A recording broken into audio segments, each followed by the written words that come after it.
Hi friends, तो आज मैं लेकर आई हूँ 2019 में रिलीज हुई मूवी।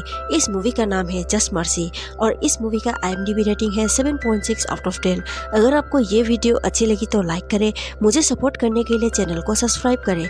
तो चलिए वीडियो को शुरू करते हैं। मूवी की शुरुआत 1987 से होती है, जहाँ पर हमें एक आदमी को दिखाया जाता है जिसका नाम वॉल्टर मैकमिलन होता है, जो कि अफ्रीकन अमेरिकन है। वो एलबामा में रहता है और उसके ऊपर रोंडा मॉरिसन नाम की एक 18 साल की व्हाइट लड़की के कत्ल का इल्जाम होता है। उसे जो पुलिस वाला अरेस्ट करता है वो खुद भी ब्लैक लोगों से नफरत करता है। हालांकि वॉल्टर कहता है कि वो अपने बेगुनाही साबित कर सकता है, लेकिन कोई भी उसकी बात नहीं सुनता और उसे रोंडा के कत्ल के इल्जाम में फांसी सुनाई जाती है। लेकिन उससे पहले उसे जेल में ट्रायल के लिए भेजा जाता है। अब इसी तरह से 2 साल बीत जाते हैं। वक्त आता है 1989 का, जहाँ पर ब्रायन स्टीवन को दिखाया जाता है और वो एक हार्वर्ड लॉ ग्रेजुएट है, यानी कि वो एक वकील बन चुका है। वकील बनने के बाद वो एलबामा में शिफ्ट हो जाता है। दरअसल वो ऐसे लोगों के लिए लड़ना चाहता है जिनके पास केस लड़ने के लिए पैसे नहीं है। वही एलबामा में ब्रायन को एक लड़की से मुलाकात होती है जिसका नाम इवा एंसिली होता है और वो भी एक वकील होती है। ब्रायन अब इवा के साथ मिलकर अपना बिजनेस शुरू करना चाहता है जिसका नाम इक्वल जस्टिस इनिशिएटिव होता है। यहाँ पर ये लोग उन लोगों के लिए फ्री में केस लड़ना चाहते हैं जिन पर झूठा इल्जाम लगाकर जेल में डाल देते हैं। लेकिन ब्रायन अपना एक ऑफिस खोलना चाहता है, पर वो एक ब्लैकमैन है, इसीलिए उसे ऑफिस कोई भी नहीं देना चाहता और ब्रायन अपना काम घर से ही शुरू करने लगता है।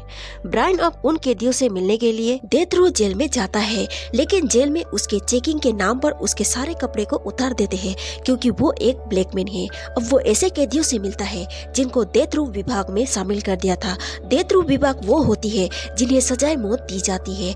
यहाँ उसे पता चलता है कि इस विभाग में जो अधिकतर कैदी है वो ब्लैकमैन ही है। दरअसल वो ऐसे कैदियों की तलाश कर रहा होता है जो उसे लगे कि वो बेगुनाह है और वो उनके लिए केस लड़ सके। फिर उसकी मुलाकात वॉल्टर से होती है। वो वॉल्टर से कुछ सवाल करता है। वॉल्टर उसे कहता है कि वो अपना वक्त बेकार में वेस्ट कर रहा है। पुलिस ब्लैक लोगों के हक में कभी फैसला नहीं सुनाते। ब्रायन वॉल्टर के केस की फाइल देखता है और वो ये देखकर बहुत हैरान हो जाता है। वॉल्टर के खिलाफ गवाही देने वाले बस 2 ही लोग थे और उनमें से एक मुजरिम होता है जिसका नाम राल्फ मायर्स होता है और किसी मुजरिम की गवाही को काउंट नहीं किया जा सकता है, ना ही 2 गवाहियों के किसी को सजाए मौत सुनाई जाती है। ब्रायन को समझ में आ जाता है कि वॉल्टर बेगुनाह है, इसके केस को लड़ा जा सकता है। वो फैसला करता है कि वो सबसे पहले वॉल्टर के केस को लड़ेगा। इसके बाद ब्रायन वॉल्टर के दोस्तों से मिलने जाता है, जहाँ उसे पता चलता है कि वॉल्टर कत्ल के वक्त अपने दोस्तों के साथ कहीं और था। ब्रायन को पता चलता है कि वॉल्टर अपने कम्युनिटी में एक जाना माना बिजनेसमैन था, लेकिन उसके शहर में एक व्हाइट वुमेन के साथ अफेयर था और ये व्हाइट कम्युनिटी को बिल्कुल भी पसंद नहीं था, इसीलिए व्हाइट कम्युनिटी उसे बिल्कुल भी पसंद नहीं करती थी। यहाँ पर एक और लड़का होता है जिसका नाम डार्नेल होता है। वो ब्रायन को कहता है कि जिस गवाह ने वॉल्टर के खिलाफ गवाही दी थी उसे मैं जानता हूँ और जिस लड़की के मर्डर के इल्जाम में वॉल्टर को अरेस्ट किया गया उसे फांसी की सजा सुनाई गई है। जब उस लड़की का कत्ल हुआ था तो वो गवाह जिसने वॉल्टर के खिलाफ गवाही दी है वो उस वक्त मेरे साथ था। ब्रायन उसे कहता है कि तुम्हें अदालत में ये गवाही देनी होगी और डार्नेल गवाही देने में राजी हो जाता है। अब ब्रायन को जितनी भी सबूत मिली होती है वो इन सब की एक फाइल बनाता है। इसके बाद ब्रायन सीधा टॉमी चैपमैन के पास जाता है और टॉमी चैपमैन एक वकील होता है जिसने वॉल्टर के लिए केस लड़ा था, उसी ने उसे सजा दिलाया था। और अब ब्रायन टॉमी को वो फाइल दिखाता है जिससे वो साबित कर सकता है कि वॉल्टर पूरी तरह से बेगुनाह है। चैपमैन कहता है कि वो बेगुनाह नहीं है, वो एक कातिल है और उसकी फाइल नहीं देखता। फिर कहता है कि वॉल्टर को अब कोई भी नहीं बचा सकता। फिर ब्रायन वहाँ से निराश होकर चला जाता है। इसके बाद ब्रायन जब इवा के साथ काम कर रहा होता है तभी इवा को एक कॉल आ जाती है जिस पर उसे कोई धमकी दे रहा होता है और कहता है कि अगर वो ब्रायन और सजाए मौत कैदियों की मदद करती रही तो उसे मार दिया जाएगा। साथ ही कहता है कि उन्होंने उसके घर के नीचे एक बॉम्ब रखा हुआ है जो उनके एक बटन दबाने से ही उसका पूरा घर फट जाएगा।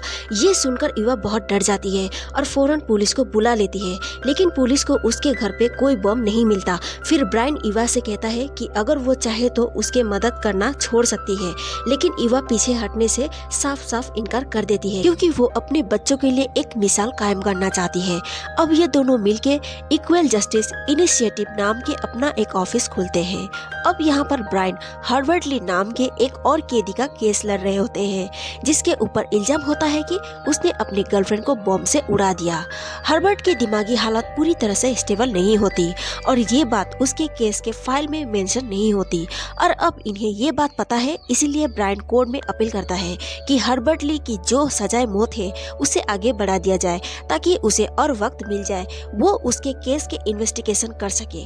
वहीं दूसरी तरफ पुलिस के गाड़ी को दिखाया जाता है जो डार्नेल के घर के बाहर है। डार्नेल वही लड़का होता है जो वॉल्टर के केस पर गवाही देने वाला है, इसीलिए पुलिस डार्नेल को अरेस्ट करके ले जाते हैं और उसे कहते हैं कि तुमने ब्रायन का साथ देकर बहुत बड़ी गलती की है। जब ये बात ब्रायन को पता चलती है तो वो सीधा पुलिस के पास जाता है और बड़े यकीन से कहता है कि पुलिस ऑफिसर चाहे कितनी भी कोशिश कर ले, डार्नेल अपने बयान से पीछे नहीं हटेगा। पर डार्नेल ने अपना मन बदल लिया होता है क्योंकि वो बहुत बुरी तरह से डर चुका होता है। वो किसी तरह के झंझट में फंसना नहीं चाहता है, इसीलिए अब वो गवाही नहीं देगा। फिर ब्रायन अपना एक गवाह खो देने के बाद वो निराश हो जाता है, लेकिन ब्रायन अब भी हार नहीं मानता।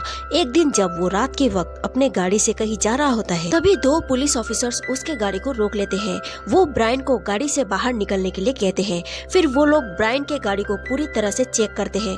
पुलिस ब्रायन के गाड़ी को क्यों चेक कर रहे हैं उसको इसके कोई रीजन नहीं बताते।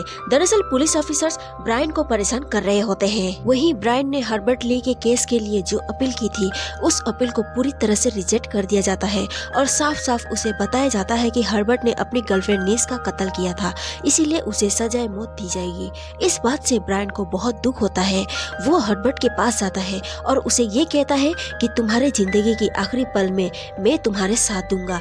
इसके बाद ब्रायन राल्फ से मिलता है जिसने वॉल्टर के खिलाफ गवाही दी थी। ब्रायन उसे कहता है कि तुम्हें सच बताना होगा, लेकिन ये कैदी साफ साफ इनकार कर देता है। ये वो दूसरा गवाह है जो वॉल्टर के खिलाफ गवाही दी थी और ये खुद भी एक कैदी होता है। अब ब्रायन को किसी तरह से इस गवाह के जो रिकॉर्डेड बयान होते हैं वो मिल जाते हैं। दरअसल इसने दो बयान दिए होते हैं। एक में इसने पहले कहा था कि वॉल्टर पूरी तरह से बेगुनाह है, लेकिन दूसरे बयान में उसने ये कहा होता है कि वॉल्टर ने ही कत्ल किया है। ब्रायन को ये भी पता चलता है कि पहले ये जो गवाह है ये खुद भी डेथ रो के मुजरिमों से एक था, लेकिन गवाह देने के बाद इसे डेथ रो मुजरिमों से अलग कर दिया गया। ब्रायन को पूरी बात समझ में आ जाती है कि पुलिस ने उसे ऐसा करने पर मजबूर किया क्योंकि पुलिस वॉल्टर को बिल्कुल भी पसंद नहीं करते थे क्योंकि उसका एक व्हाइट लड़की के साथ अफेयर भी था। अब एक बार फिर से ब्रायन इस गवाह के पास जाता है। उसे कहता है कि मुझे पता है तुम भी डेथ रो के मुजरिमों से एक थे, लेकिन तुमने वॉल्टर के खिलाफ गवाही दी, उसके बाद तुम्हें उन मुजरिमों से अलग कर दिया गया था। और अब राल्फ ब्रायन को सारी बातें बताना शुरू कर देता है और कहता है कि मुझे पुलिस ऑफिसर ने ऐसा करने में मजबूर किया था, उसने मुझे बहुत टॉर्चर किया, इसीलिए मैं वॉल्टर के खिलाफ गवाही देने पर मजबूर हो गया। पर अब ब्रायन के समझाने के बाद राल्फ एक बार फिर से अपना गवाह देने के लिए तैयार हो जाता है क्योंकि वो सच कहना चाहता है। ब्रायन राल्फ को कोर्ट में पेश करता है। राल्फ जज के सामने बताता है कि पुलिस ने मुझे झूठ बोलने के लिए मजबूर किया था, लेकिन जज को ऐसा लगता है कि राल्फ झूठ कह रहा है, वो अपनी गवाही को बदल रहा है, इसीलिए जज इस केस को पूरी तरह से डिसमिस कर देते हैं। इस बात से ब्रायन को बहुत दुख होता है, लेकिन ब्रायन अब भी हार नहीं मानता। ब्रायन अब बहुत बड़े टीवी शो में आता है जिसका नाम 60 मिनट्स होता है और वहाँ पर ब्रायन वॉल्टर के केस को पूरी दुनिया को बताता है। वो ये बताता है कि किस तरह से वॉल्टर बेगुनाह है, उसके केस पर ध्यान नहीं दिया जा रहा है। इसका कारण सिर्फ यही है कि वो एक ब्लैक अमेरिकन है।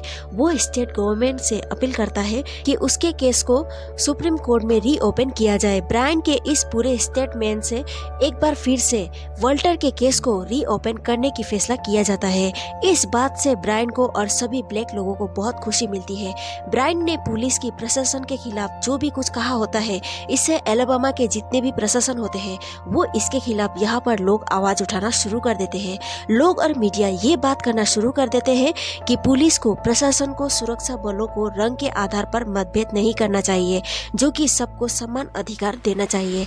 अब ब्रायन चैपमैन के पास जाता है क्योंकि वॉल्टर के खिलाफ केस लड़ेगा। इसी ने वॉल्टर को पहले सजा सुनाई थी।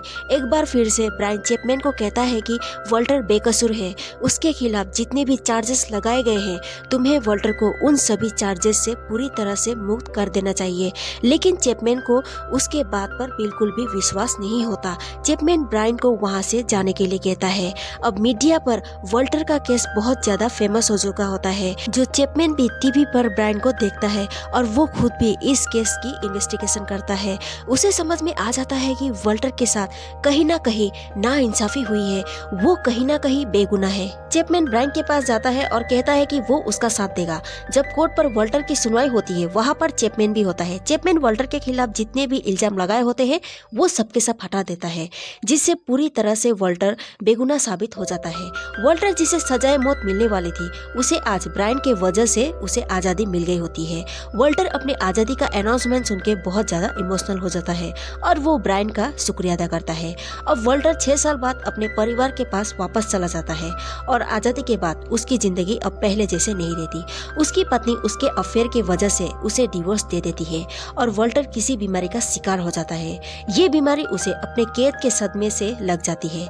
वहीं दूसरी तरफ वॉल्टर को और ब्रायन को दिखाया जाता है जो पूरी जिंदगी एक दूसरे के दोस्त बन। हालांकि ये वो साबित हो गया था कि वॉल्टर ने उस लड़की का कत्ल नहीं किया था, लेकिन वो केस कभी भी सोल्व नहीं हो पाया। ये थी ब्रायन और वॉल्टर की सच्ची कहानी और ये मूवी यहीं पर खत्म होती है। और ये एक्सप्लेनेशन आपको कैसा लगा कमेंट करके मुझे जरूर बताएं। Bye bye.